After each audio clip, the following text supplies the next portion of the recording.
Hello and welcome back to the channel. Today up for you, I have my new items for Halo Flashpoint. We're going to go ahead and check them out. Up first, we do have my items from the Michigan GT this year. There was a Mantic booth. I was able to get my mat that was not there at Adepticon this year and some added components to the terrain for the tabletop gameplay. Up first, we're going to tackle the scenery set for Halo Flashpoint.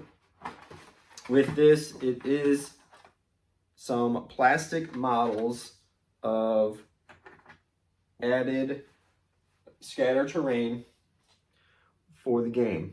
Now here's for size comparison. I do really like this. I like the plastic components.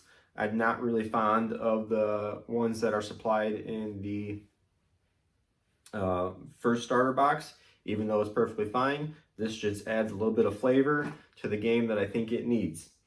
With that, I think they're going to be easy to paint. They're going to be just quick little things. Added bonus to the game. I like this. Very nice. Next up for you, I do have the crates that they have. This is just like the ones that came out for Wave 1 in my last video. I really complained about them. I said they're hard to set up. I'm not looking forward to building and painting them. This is like the same thing, but smaller size, smaller scale. With this, I think there's 5 or 6 cubes that you can build interchangeably. Build them as you please. This is going to add something a little bit more to the game as well visually, unlike adding the cardboard terrain to it. I think this will add something to the game to make it more appealing to the eye. Up next, second thing or the third thing that I'm really excited for is the Neoprene Mat. Like I said, they did not have this at Adepticon last year. They were sold out. That's when they launched. I was glad to see these.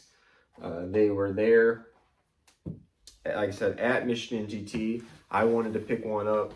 I asked the guy at the booth, I was like, hey, can I look at them? And he actually said that the tournament was playing on these. There is the green grass outside version and then the inside version, the blue one. I wanted to see how they looked when it came to the quality of the side they actually play on. The thing that I do like, and I will zoom in on this, is that it does have a centimeter edge around the 3x3 cubes. This is so that the cubes and the game size is accurate. I play Age of Sigmar as well, and I have noticed that when you buy a mat, it is not the correct size. It's off by just a hair. But with this, the game is actually, the cubes are on the mat, and then there is an edge that goes around, so you know that the game board is actually to a correct size. Also, good thing that I looked at the tournament being played is that I could see both mats up close.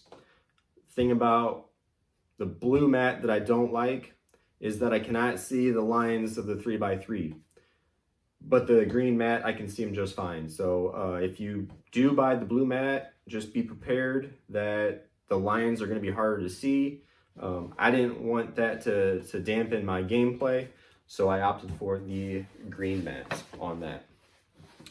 Now comes up with the Wave 2, I'm going to call it Wave 2 expansion that I did get.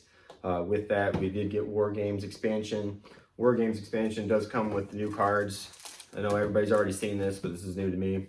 Comes with the new cards, the tournament manual, new tokens, and models for the Wargames expansion. Same thing goes for the Fireteam Cerberus.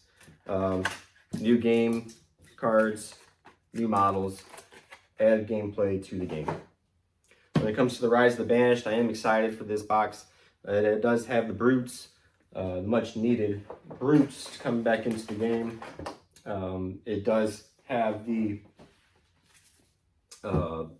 cardboard cutout terrain, just like the first box set. How to put it together, some tokens, dice for the brutes, new cards for the brutes.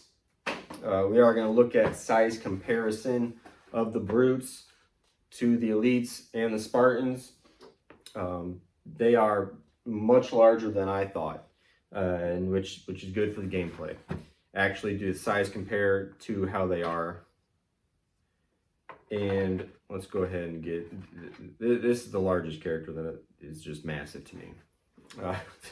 Is not going to be any line of sight, but as you can see, the Spartans to the elites is just a hair taller, and then from the elite to the brute, again, it is just a touch taller.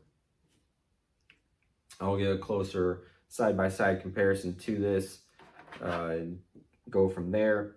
I like that they added a third faction to the game. I think they need to add some more characters, some more of the smaller characters. Let's just say like the grunts. Anything to add a little bit more faction team. Anything to build a depth to your team, so it's not just all Spartans, not just all elites, not just all brutes.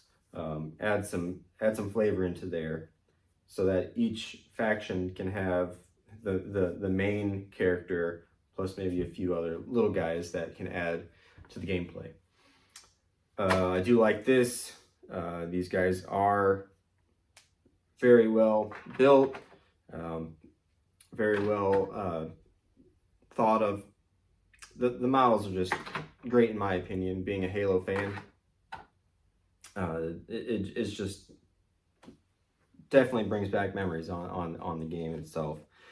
With that being said, that is what I got at for my Wave 2 and what I received from the Michigan GT this year. Hope you enjoyed the video. Up next on my painting table though is going to be the yellow or goldish elite that I'm going to build with the sword. So you'll see that to come. But until then, hope you have a good one.